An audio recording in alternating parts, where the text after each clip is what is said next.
तो राधे राधे साथियों, हमारे ये वीकली करंट अफेयर्स की क्लास है। ये हमारे जनवरी के फर्स्ट वीक का सेकंड वाला पार्ट है। वीकली हमारा थोड़ा पीछे छूट गया था, उसे बराबर करेंगे हम। 3 से 4 दिनों में बिल्कुल बराबर पहुंच जाएंगे। तो चलिए इसको स्टार्ट करते हैं बिना टाइम वेस्ट करें। तो इस प्रश्न में पूछ रहे हैं अभी जनवरी 2025 में भारत का कौन सा पड़ोसी देश है जो यूनाइटेड नेशन सिक्योरिटी काउंसिल में अस्थायी सदस्य बन गया है। तो इसका सही उत्तर हो जाएगा पाकिस्तान। एक्चुअली में अभी 1 जनवरी 2025 को ही टोटल 5 देश संयुक्त राष्ट्र सुरक्षा परिषद के अस्थायी सदस्य बन गए हैं, जिसमें हमारा एक पड़ोसी देश भी है पाकिस्तान। बाकी 4 है सोमालिया, पनामा, डेनमार्क और ग्रीस। और आपको पता ही है इसमें जो अस्थायी सदस्य होते हैं उनका कार्यकाल 2 साल का होता है। देखो, यूनाइटेड नेशन सिक्योरिटी काउंसिल की बात करते हैं अपन, तो इसमें टोटल 15 सदस्य देश होते हैं। 5 परमानेंट होते हैं और 10 नॉन परमानेंट होते हैं। जो परमानेंट मेंबर होते हैं वो कौन कौन से हैं? यूएस, यूके, फ्रांस, रशिया और चाइना है। इनके पास कौन सी पावर होती है? वीटो पावर होती है, मना करने की पावर। और जो 10 अस्थायी सदस्य देश होते हैं उनका कार्यकाल 2 साल का होता है। और हर साल 5 नए देश बनते हैं। 5 रिटायर्ड हो जाते हैं, मतलब हट जाते हैं, 5 नए आ जाते हैं, 5 हट जाते हैं हर साल। भारत क्या इसका कभी मेंबर रह चुका है? अस्थायी मेंबर ये भारत, तो परमानेंट ये चाइना बनने नहीं देता। तो भारत अभी तक 8 बार इसका अस्थायी सदस्य बन चुका है। अगला प्रश्न देखते हैं। फिर अगले प्रश्न में पूछ रहे हैं अभी भारतीय कृषि में डिजिटल क्रांति लाने के लिए अभी प्रोजेक्ट विस्तार को किसने शुरू किया है। तो इसका सही उत्तर हो जाएगा आईआईटी मद्रास। विस्तार की भी फुल फॉर्म है virtually integrated system to access agricultural resource. तो अभी आईआईटी मद्रास ने कृषि एवं किसान कल्याण मंत्रालय के साथ मिलकर के ही इस प्रोजेक्ट विस्तार को शुरू किया है, जिसका उद्देश्य क्या है? भारतीय कृषि क्षेत्र में डिजिटल क्रांति लाना। वैसे हमारे कृषि मंत्री कौन है? याद रखना, शिवराज सिंह चौहान है। अगला देखते हैं। फिर अगले में पूछ रहे हैं कि इसरो किस रॉकेट से अपना सोवा मिशन लॉन्च करेगा। तो सही उत्तर क्या हो जाएगा? जीएसएलवी। और जीएसएलवी भी कौन सा होगा? F-15। जीएसएलवी का फुल फॉर्म होता है जियो सिंक्रोनस लॉन्च व्हीकल। और इस सोवे मिशन में इसरो जो सैटेलाइट लॉन्च करेगा उसका नाम है NVS-02, जो कि एक नेविगेशन सैटेलाइट है। कहाँ से? सतीश धवन अंतरिक्ष केंद्र श्रीहरिकोटा से लॉन्च करेगा।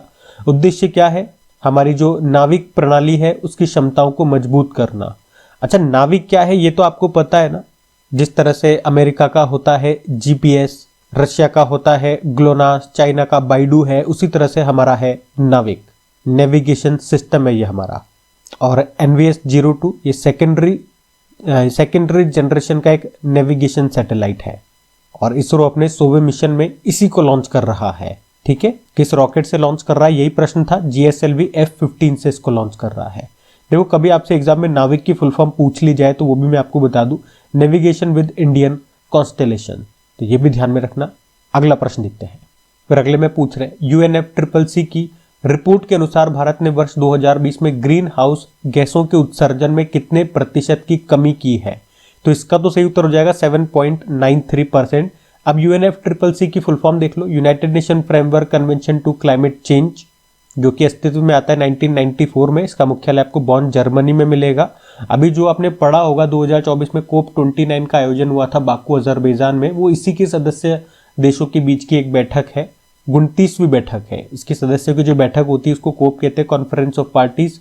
29 नंबर की है, तो COP29 इसको कहा गया। कहाँ पे हुई थी? बाकू अजरबैजान में ही। तो अभी इसी ने ही एक रिपोर्ट जारी की, उसमें बताया कि भारत में 2020 में ग्रीन हाउस गैसों के उत्सर्जन में कमी की है। भारत ने कितनी कमी की है? 7.93% की गिरावट है ये विद रेस्पेक्ट टू 2019। और अगर अपन तुलना करते हैं 2005 से 2020 में कितने प्रतिशत की गिरावट देखी गई है ग्रीन हाउस गैसों के उत्सर्जन में, तो 36% है। ठीक है, मतलब 2020 का ही हम डेटा देख रहे हैं। अगर 1 साल पहले के कंपेयर करते हैं तो इतनी गिरावट है, और अगर 15 साल पहले की यानी कि 2005 से कंपेयर करेंगे तो 36% की गिरावट है। ये डेटा है, ध्यान रखना। अगला देखते हैं। फिर अगले में पूछ रहे हैं कि घरेलू मार्गों पर इन फ्लाइट वाईफाई इंटरनेट सेवाओं प्रदान करने वाली पहली एयरलाइन कौन सी है। तो आंसर हो जाएगा इसका एयर इंडिया। मतलब अगर आप फ्लाइट में बैठे हो तो अब ये आपको इंटरनेट सुविधा भी प्रदान करेगी घरेलू और अंतरराष्ट्रीय दोनों मार्गों पर। कौन? Air India. एयर इंडिया के बारे में बात करें तो टाटा एयरलाइन के रूप में ही इसकी स्थापना हुई थी। कब? 1932 में। किसने की थी? JRD टाटा ने। तो इतना सा पॉइंट है, ध्यान में रखना। अगला देखते हैं। फिर अगले में पूछ रहे, अच्छा प्रश्न है, कि भारत सरकार ने कब तक अंटार्कटिका में मैत्री-2 अनुसंधान केंद्र स्थापित करने की घोषणा की है? तो इसका सही उत्तर हो जाएगा 2029 में। कुछ इंपॉर्टेंट पॉइंट्स मैं आपको बता दूं तो एक तो हमने प्रश्न में यही देखना है कि भारत सरकार ने अंटार्कटिका में मैत्री-2 अनुसंधान केंद्र ये 2029 में स्थापित करेगा और ये पूर्वी अंटार्कटिका में बनाया जाएगा। आपको पता है कि अंटार्कटिका में भारत के 3 अनुसंधान केंद्र हैं जिनके नाम है दक्षिण गंगोत्री, मैत्री और भारती। कब कब बने थे ये भी याद रखना, 1983 में दक्षिण गंगोत्री, 1989 में मैत्री और भारती अभी 2012 में। लेकिन वर्किंग में नहीं है, वर्किंग में ये 2 ही है, मैत्री वाला और भारती वाला, और ये प्रश्न एग्जाम में पूछा भी जा चुका है। लेकिन जो मैत्री है ना ये भी बहुत पुराना हो चुका है, इसलिए अब इसी की जगह एक नया बना रहे हैं हम, उसका नाम हमने मैत्री-2 रखा है। ठीक है, 2029 में स्थापित किया जाएगा, ये अभी भारत सरकार ने बोल दिया, ये हमने प्रश्न देखा। अब जो पुराना वाला मैत्री है, अब उसमें 2 प्रश्न आपके और बनते हैं कि ये जिस पथरीले पहाड़ी क्षेत्र पर बना हुआ है उसे शिरमाकर ओएसिस कहते हैं, और मैत्री के चारों ओर एक मीठे पानी की झील भी पाई जाती है, उसे प्रियदर्शनी झील भी कहते हैं। ये वाला प्रश्न भी इंपॉर्टेंट है, एग्जाम में आ चुका है, ध्यान में रखना। ठीक है, अब यहाँ पे तो हमने बात कर ली किसकी, अंटार्कटिका की। आपको पता है ये हमारी ग्लोब हो गई, यहाँ पे नीचे देखोगे अंटार्कटिका है, ऊपर है आर्कटिक। तो आर्कटिक से भी एक प्रश्न बन जाता है कि भैया आर्कटिक में भी हमारा कोई अनुसंधान केंद्र है क्या? तो आंसर होगा यस है, और उसी का नाम क्या है, हिमाद्री उसका नाम है, वो 2008 में स्थापित हुआ था। ठीक है, तो वो भी ध्यान रखना। अगला देखते हैं। फिर अगले में पूछ रहे अभी दुनिया का पहला ऊर्जा साक्षर मिशन शहर बनने के लिए जलवायु मिशन किसने शुरू किया है? तो सही उत्तर हो जाएगा इंदौर ने ही। तो सिंपल से याद रखेंगे, अभी मध्य प्रदेश के इंदौर ने दुनिया का पहला ऊर्जा साक्षर शहर बनने के लिए इंदौर जलवायु मिशन को शुरू किया है। उद्देश्य क्या है ऐसा करने का, यहाँ के जितने भी नागरिक हैं उनको ऊर्जा संरक्षण पर शिक्षित किया जाएगा, साक्षर किया जाएगा। 100 दिन का ये अभियान इन्होंने शुरू किया है और लोगों को कार्बन उत्सर्जन घटाने के बारे में एजुकेट किया जाएगा, और लक्ष्य इन्होंने रखा है कि इससे लोगों को हम जागरूक करेंगे, उससे क्या होगा 10% बिजली खपत में कमी आएगी। ठीक है, तो प्रश्न ऐसे ही आएगा कि दुनिया का पहला ऊर्जा साक्षर शहर बनने का लक्ष्य अभी किसने रखा था? तो आंसर होगा इंदौर ने, या ये बनने के लिए अभी जलवायु मिशन किसने शुरू किया? इंदौर आंसर होगा। ठीक है, अगला देखते हैं। फिर अगले में पूछ रहे भी मातृ मृत्यु दर कम करने के लिए सृजन मोबाइल एप्लीकेशन को अभी किसने लॉन्च किया? पंजाब सरकार ने लॉन्च किया है। मातृ मृत्यु दर को कम करने के लिए और नवजात शिशु की देखभाल में सुधार लाने के लिए सृजन नाम से एक मोबाइल एप्लीकेशन यहाँ पे लॉन्च किया गया है। कहाँ पे? पंजाब में। अगला देखते हैं। फिर अगले में पूछ रहे भी राष्ट्रीय पक्षी दिवस नेशनल बर्ड डे कब मनाया जाता है? तो सही उत्तर हो जाएगा 5 जनवरी को मनाया जाता है। और बर्ड से 2-3 प्रश्न मैंने आपको और बताए थे। एक तो ये याद रखना, वर्ल्ड स्पैरो डे 20 मार्च को होता है, और वर्ल्ड माइग्रेटरी बर्ड डे साल में 2 बार होता है, मई और अक्टूबर के दूसरे शनिवार को। ठीक है, और नेशनल बर्ड डे 5 जनवरी को। अगला देखते हैं। फिर अगले में पूछ रहे अभी भारत के प्रमुख वैज्ञानिक सलाहकार का निधन हो गया, पूछ रहे उन्हें किस वर्ष पद्म विभूषण से सम्मानित किया गया था? वैसे इस प्रश्न में उनका नाम भी देना चाहिए था, एग्जाम में इस तरह का प्रश्न आएगा तो नाम आएगा। मैं नाम बता दूं, उनका नाम डॉक्टर राजगोपाल चिदम्बरम है, और अभी 88 वर्ष की उम्र में उनका निधन हो गया।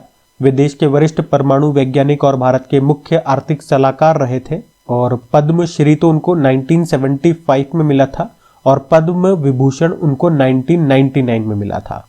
अच्छा, वैसे भारत के प्रमुख वैज्ञानिक सलाहकार की हम बात कर रहे हैं ना, तो एक प्रश्न यहाँ से ये भी बन सकता है कि वर्तमान में कौन है भैया? तो याद रखना अजय कुमार सूद है, इंग्लिश में बोलोगे तो प्रिंसिपल साइंटिफिक एडवाइजर। और ये कौन से नंबर के हैं? ये 4थे नंबर के हैं वर्तमान में, और जिनका भी ये निधन हुआ ना डॉक्टर राजगोपाला चिदम्बरम, ये 2nd नंबर के थे। तो 1st नंबर भी जान लो, 1st नंबर वाले कौन थे? तो पहले थे डॉक्टर एपीजे अब्दुल कलाम, 1999 में वो बने थे भारत के प्रमुख वैज्ञानिक सलाहकार। तो अभी कौन है, कौन से नंबर के हैं, पहले कौन कब थे ये मैंने आपको बता दिया, और जिनका निधन हुआ कौन से नंबर के थे, तो सारे पॉइंट मैंने आपको बता दिए, ध्यान में रखना। अगला देखते हैं। फिर अगला प्रश्न देखिए, अगला प्रश्न इंपॉर्टेंट रहेगा आने वाले एग्जाम के लिए, और खास तौर पे रेलवे से संबंधित कोई एग्जाम है तो उसके लिए, कि भारतीय रेलवे का प्रस्तावित 69th नंबर का डिवीजन यानी कि मंडल ये कौन सा होगा? तो सही उत्तर हो जाएगा जम्मू मंडल।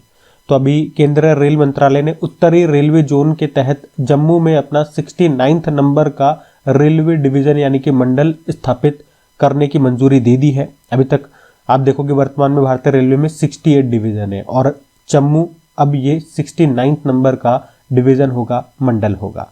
और वैसे आपको जानना चाहिए कि अमेरिका, चाइना और रशिया के बाद भारत दुनिया का चौथा सबसे बड़ा रेल नेटवर्क है। तो चौथा सबसे बड़ा रेल नेटवर्क किस देश का है? तो याद रखेंगे भारत का है। और इस मामले में हम चौथे स्थान पे आते हैं, अमेरिका, चीन और रशिया के बाद में। अच्छा, डिवीजन तो हमने कहा 69 हो जाएंगे, जो जम्मू होगा 69 नंबर का होगा। टोटल रेलवे जोन कितने हैं, बड़ा इसमें कंफ्यूजन रहता है। वैसे डेली करंट अफेयर्स वाली जो हमारी क्लास आती है, मैंने आपको डिटेल में जाकर के वहां पे समझाया था हर एक पॉइंट, लेकिन अभी यहाँ पॉइंट टू पॉइंट में आपको बता रहा हूँ चीजें। तो याद रखेंगे आप, 17 हमारे पास रेलवे जोन है। ठीक है, तो 17 रेलवे जोन में से अगर बात करें, उत्तरी जो रेलवे क्षेत्र है, रेलवे जोन है, वो सबसे बड़ा रेलवे जोन है। इसको जरूर याद रखिएगा, इस तरह का प्रश्न एक बार एग्जाम में बन चुका है। अच्छा, जम्मू डिवीजन की आप बात करते हैं, जो 69 नंबर का हमारा डिवीजन होगा, मंडल होगा, ये किस जोन के अंदर आता है? तो ये उत्तरी रेलवे जोन के अंदर ही आता है। तो अभी जो फिरोजपुर डिवीजन है, उसी को तोड़ करके ये जम्मू डिवीजन बनाया जाएगा। ठीक है, बात समझ में आ गई। सारे पॉइंट टू पॉइंट मैंने आपको चीजें समझा दी है, ज्यादा डिटेल में हम नहीं गए, लेकिन फिर भी मैंने सारे पॉइंट कवर कर लिए हैं वीकली और मंथली में। मैं इसी तरह से पॉइंट टू पॉइंट आपको चीजें बताता हूँ। डिटेल में हम जाते हैं डेली करंट अफेयर्स की क्लास में। तो अब ये ध्यान रखेंगे, डिवीजन अब 69 हो गए हैं और जोन तो हमारे पास 17 है ही। पूछ ले अगर 17वें नंबर का जोन कौन सा है हमारा? कोलकाता मेट्रो है, जो कि 2010 में बना था। ठीक है, वैसे मैंने आपको बता दिया था, जो साउथ कोस्ट रेलवे है, जिसका मुख्यालय बोला गया विशाखापत्तनम में है, 2019 में रेल मंत्रालय ने इसकी घोषणा कर दी थी कि ये हमारा नवीनतम रेलवे जोन होगा। तो उन्होंने अनाउंस किया था, एक्चुअली में अभी कोई ऑपरेशनल जो नोटिफिकेशन होता है वो आया नहीं है, इसलिए हम इसको कंसिडर नहीं करेंगे ऑफिशियली अगर मैं बात करूं तो। ठीक है, तो ये सब मैंने आपको वहां समझा दिया था। अभी अगले प्रश्न की ओर बढ़ते हैं। फिर अगले में पूछ रहे, अभी पहले खो खो विश्व कप 2025 का शुभंकर क्या रखा गया है? तेजस और तारा रखा है। आपको पता है पहली बार खो खो वर्ल्ड कप का आयोजन हो रहा है और इसको होस्ट कौन कर रहा है? भारत कर रहा है। भारत में भी कहाँ पे हो रहा है? ये नई दिल्ली में। नई दिल्ली में जो इंदिरा गांधी इंडोर स्टेडियम है वहां पे। अभी 13 जनवरी को शुरू हुआ और ये 19 जनवरी तक चलेगा। और इसका शुभंकर क्या है? याद रखेंगे, तेजस और तारा है। इसके 2 मैस्कॉट है और ये जो मैस्कॉट है ये हिरण को रिप्रेजेंट करते हैं। इसमें अगर रंग भी अगर आपसे थोड़ा डीप में जाकर के एग्जामिनर पूछ ले इसके शुभंकरों का रंग क्या है, तो नीला और नारंगी रंग है। इसमें हिरण को रिप्रेजेंट करते हैं, नीला और नारंगी रंग है। नाम तेजस और तारा है। अच्छा, वैसे हिरण से याद आया कि खो खो का ब्रांड एम्बेसडर किसे बनाया गया था? सलमान खान को बनाया गया था। ये भी ध्यान रखिएगा। अगला प्रश्न देखते हैं। अच्छा, इसमें 2 पॉइंट और आप जोड़ लो। इसमें जो ट्रॉफी रखी है पुरुषों की और महिलाओं की, वो अलग अलग है, मतलब रंग अलग अलग है। जो महिलाओं के लिए जो ट्रॉफी रखी है वो ग्रीन कलर की है, जो पुरुषों के लिए जो ट्रॉफी है वो नीले कलर की है। कभी ऐसे प्रश्न आ जाए ना, थोड़ा डीप में जाकर के कलर से संबंधित पूछ ले, तो वो भी मैं आपको बता दूं। फिर अगले में पूछ रहे, विश्व ब्रेल दिवस ये कब मनाया जाता है? तो हर साल 4 जनवरी को वर्ल्ड ब्रेल डे के रूप में मनाया जाता है, क्योंकि इसी दिन 1809 में जो ब्रेल लिपि के जो आविष्कारक है उनकी जयंती होती है। लुइस ब्रेल उनका नाम है, वो फ्रांस से थे, फ्रांस में उनका जन्म हुआ था। पहली बार इस दिन को 2019 में मनाया गया था, तो इस बार इसका ये 7वां एडिशन है। कभी एक बार एग्जाम में इस तरह का प्रश्न आ जाता है, जो ब्रेल लिपि होती है उसके प्रत्येक अक्षर में कितने डॉट्स होते हैं? तो याद रखिएगा उसमें 6 डॉट्स होते हैं हर अक्षर में। ठीक है, अगला देखते हैं।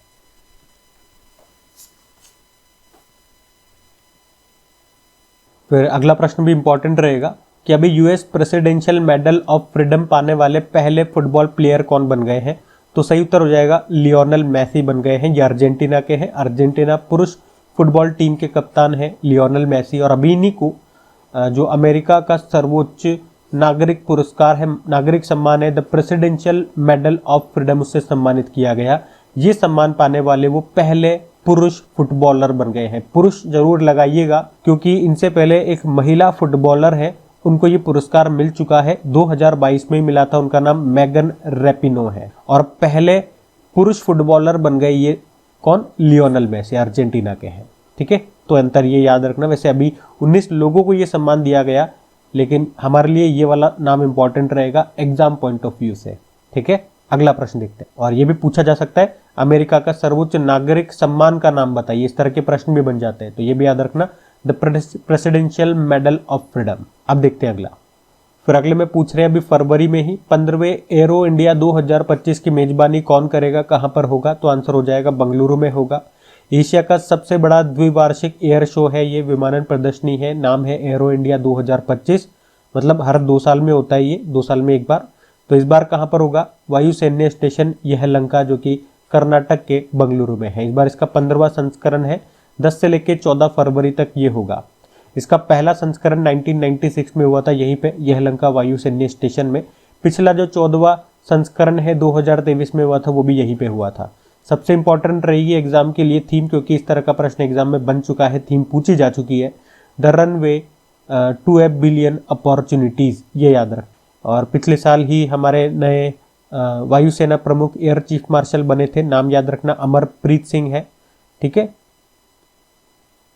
जो इंसान, ऐसे याद रखो, जो इंसान मर जाते हैं उनकी आत्मा निकल करके हवा में चल जाती है, एयर में चल जाती है और अमर हो जाते हैं वो लोग। और जो बुरे लोग होते हैं उनकी आत्मा यही धरती में भटकती रहती है, वो अमर नहीं होते। अमर होने के लिए आत्मा को एयर में जाना जरूरी है। ठीक है, ऊपर जाएगी, भगवान के पास चली जाएगी, तो वो अमर हो जाएंगे। बस ये एक याद करने की ट्रिक बता रहा हूँ। तो एयर चीफ मार्शल आएगा तो एयर में चल गई आत्मा और फिर आप अमर हो गए, तो अमरप्रीत सिंह। वैसे एयरफोर्स डे कब मनाया जाता है, 8 अक्टूबर को मनाया जाता है। इस बार ये 2024 में कहाँ सेलिब्रेट किया गया था, चेन्नई में, ये भी ध्यान रखना। अगला देखते हैं प्रश्न। देखो फिर अगले में पूछ रहे हैं अभी बीसीसीआई के सेक्रेटरी किसे चुन लिया गया है, देवजीत सेकिया को चुन लिया गया है। तो देवजीत सेकिया ये किन का स्थान लिया इन्होंने, जय शाह का, जो कि भी आईसीसी के नए युवा चेयरमैन बन गए हैं। तो देवजीत सेकिया का नाम जरूर याद रखिएगा। बीसीसीआई मतलब board of control for cricket in India, स्थापना होती है 1928 में, ये पॉइंट याद रखना, एग्जाम में आ चुका है। हेडक्वार्टर मुंबई में है, प्रेसिडेंट है रॉजर बिन्नी। पहले प्रेसिडेंट का नाम क्या है, आरी ग्रांट गोवन है। ये प्रश्न भी आपका एग्जाम में पूछ लिया जा चुका है, ध्यान रखना इसको भी। ठीक है, अगला प्रश्न देखते हैं। फिर अगले में पूछ रहे हैं अभी 82वें 82 नंबर के गोल्डन ग्लोब पुरस्कार में बेस्ट फिल्म का पुरस्कार किसने जीता भैया, तो सही उत्तर हो जाएगा द ब्रूटलिस्ट ने जीता है। हम बात किसकी कर रहे हैं, गोल्डन ग्लोब अवार्ड्स की बात कर रहे हैं। 2025 में 82 नंबर का इसका संस्करण है। तो इसमें 4 आप कैटेगरी याद रख लेना। बेस्ट पिक्चर का अवार्ड ड्रामा में हम बात कर रहे हैं, द ब्रूटलिस्ट। बेस्ट एक्टर कौन रहे हैं, तो Adrien Brody the Brutalist movie के लिए। एक्ट्रेस कौन रही है, Fernanda Torres I am still here movie के लिए। और बेस्ट डायरेक्टर का अवार्ड ब्रैडी कॉर्बेट को मिला है ब्रूटलिस्ट के लिए ही। आपको याद होगा अभी गोल्डन ग्लोब अवार्ड्स जो अभी हुए, इसमें भारत की तरफ से पायल कपाड़िया की जो फिल्म है all we imagine as light, इसको 2 कैटेगरी में नॉमिनेट किया गया था, नामित किया गया था, पर अवार्ड मिला नहीं।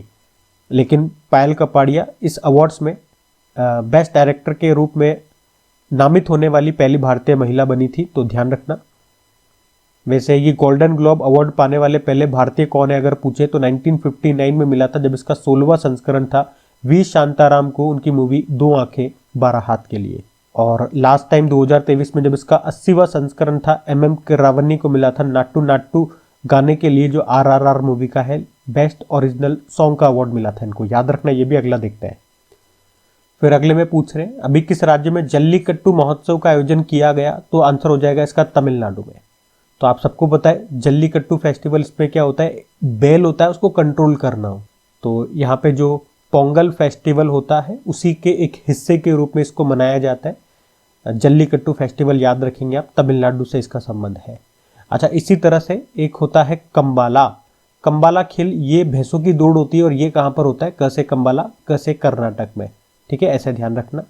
अगला देखते हैं। फिर अगले में पूछ रहे हैं अभी केंद्र सरकार ने संपत्तियों की ई नीलामी के लिए अभी किस संबोधित पोर्टल को लॉन्च किया है, तो सही उत्तर जाएगा बैंक नेट। कुछ भी नहीं है, बड़ा आसान सा है। इस पोर्टल के माध्यम से क्या करेंगे, जो पब्लिक सेक्टर बैंक होते हैं, जो लोगों की जो संपत्तियां होंगी, जिन्होंने लोन लिया, उनके एसेट्स रख करके वो लोन नहीं चुका रहे, तो फिर वो ई ऑक्शन कर देंगे, ई नीलामी कर देंगे इस पोर्टल के जरिए। ठीक है, तो पोर्टल का यही काम है, ई ऑक्शन के ये काम आएगा। तो ध्यान रखना, बस पोर्टल का नाम याद रखना, बैंक नेट उसका नाम है। ठीक है, अगला देखते हैं। फिर अगले में पूछ रहे हैं अभी किसे वर्ष 2025 में directorate general of civil aviation के प्रमुख के रूप में नियुक्त किया गया, तो सही उत्तर हो जाएगा फैज अहमद किदवई को। तो याद रखेंगे directorate general of civil aviation के प्रमुख कौन बन गए हैं, फैज अहमद किदवई बन गए हैं। फिर अगले में पूछ रहे अभी जनवरी में है। गुरु गोविंद सिंह जी की जयंती कब मनाई गई है, इसका कोई फिक्स नहीं होता, तो 2025 में तो आप याद रखेंगे 6 जनवरी को इसको मनाया गया। गुरु गोविंद सिंह जी की जयंती, जिसे प्रकाश पर्व के रूप में भी मनाया जाता है, इस साल 6 जनवरी को मना रहे हैं। गुरु गोविंद सिंह जी आप जानते हो सिखों के 10वें और अंतिम गुरु थे ये। इनका जन्म बिहार के पटना साहिब में हुआ था, ये जरूर याद रखना, एग्जाम में पूछा जा चुका है एक बार। और इनकी जो जयंती है हर साल पारंपरिक नानक शाही कैलेंडर के अनुसार मनाई जाती है, तो चेंज होती रहती है। इस बार याद रखना 6 जनवरी को मनाई जा रही है।